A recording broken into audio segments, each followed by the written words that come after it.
আজকের আসরে শোনাতে যাচ্ছি শামশান তাজেলের কবিতা দূরের আগুন।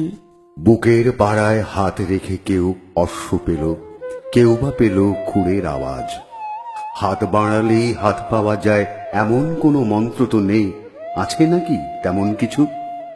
ঘুমের ভেতর স্বপ্ন এসে সুরসুরি দেয়, কানের কাছে ফিসফিসিয়ে কথা বলে অলিক ভাষায়। সবকিছু তো বদলে গেছে কেমনতর, গাছে গাছে নতুন পাতা মেলছে কুড়ি।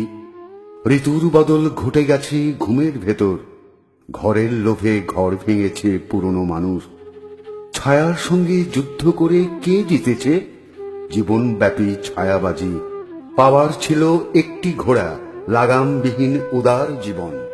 বাজার দিয়ে ফিরছে মানুষ ঘরের নেশায়, ঘরের ভেতর অন্য মানুষ কথা বলে।